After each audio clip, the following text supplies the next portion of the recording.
Жокерлердин тамак аш даярдоо залы. Калориялуу азыктар, ышталган колбаса, жумуртка, сыр, коюлтулган сүт, табыгы жемиш иреси же жаңы жемиштер. Эми жокерлердин тамак ашынын рациондо атамекендик өндүрүүчүлөр тарабынан өндүрүлгөн азыктар кирген. Мындан тышкары эт, балык, кесме жана өсүмдүк майынын суткалык ченеми бир кыйла жогорулаган. Мындай рацион 2,5 жылдан бери сакталып келе жатат.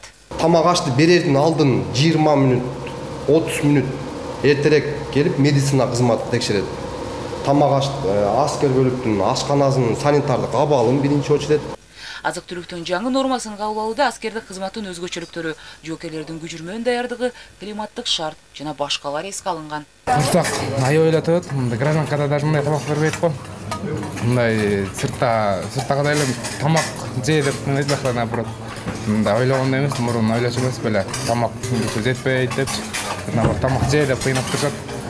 Жей албай калса тамактарын калып калат, ушунда кыйнап турушат. Кыскасы айтканда бул жакта тамак аш абдан жакшы. Кызмат кылганыбызга 9 ай болуп калды. 9 айдан бери бирөөбүздүн ичибиз ооруп, курсагыбыз тойбой калбай же кус көрүп эч кандай эчтеке болгон эмес. Мурда жакшыртылган тамак аш рациону Улуттук гвардиянын жоокерлеринде гана болчу. Эми мындан ары кыргыз армиясында кызмат өтөгөн барлык эр-азаматтар килокалориясы жогору тамактануусу керек. Мурунку биринчи нормада жумуртка, колбаса, сыр, сгущенный молоко, эч нерсе жок болгон ал нормада. Жок болгон.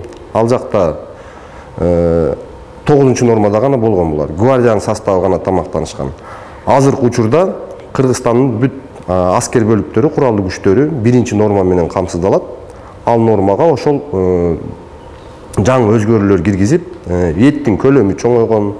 Мамлекет башчысы Садыр Жапаров президенттик кызматка киришип жаткан маалда маек берип, анда куралдуу күчтөрдүн абалы даярдыгы күчү тууралуу билдирген. Ал өз сөзүндө тамак аштары дагы эптеп эле экен деп айтканы бар. Мындан соң дароо 2 эсе көтөрүп, колдон келишинче, акчанын жетишинче заманбап курал-жарактар дагы камсыз кылынууда. Бул жакта летний формалары бүт размерлери менен коюлган. Ар бир жокердин өстөрүнүн бул жакта келгенде номерлери коюлат. Ар бир жокерге баягы кийин учурунда, чтоб ар бир жокер өзүнүн формасын бул жакка келип, өстөрү алып, өстөрү кийинип кете беришет. Бул форма негизи 2015-жылы тигилген да турабы? Ошол жылдан бери бүкүл тастап. Жок, 2015-жылы 2020-жылы тигилген. 20-жылы тигилген. Бул кабыл алынганы 2015-жылы. Көбүнчөсү могул формалардачы эмнесине көңүл бурасыздар? Мисалы, бул жерде экен, ою экен, буга чейинкилери өзгөчө парадтык форманы барган сайын кандай өзгөрүп атат негизи формага? Барган сайын заманга ылайык, талабына жооп бериле турган формалар менен өзгөрүп атат, жакшы жагын өзгөрүлүп атат аябай. Аскер адамдарынан болгон кийим-кечектеринин тигүү күнү бою тынбайт. Генералдын формасынан баштап, катардагы жоокердики дал ушул коргоо министрлигине таандык кийим тигүүчү жайдан беленделет. Мындан тышкары аскерлердин ийинине таккан чиндери дагы атайын жабдыктан чегилет.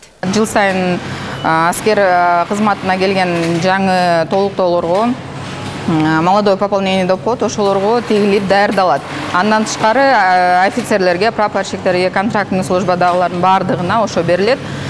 Бул жактан тигилет, анан складка довольствующий общий чоң складыбыз бар, ошол жактан түшөт, анан таратылат аскер бөлүктөрүнө. Армия өлкөнү коргогонго кубаттуу болушу зарыл. Садыр Жапаровдун тушунда армияга бюджеттен көп каражат бөлүнө баштады.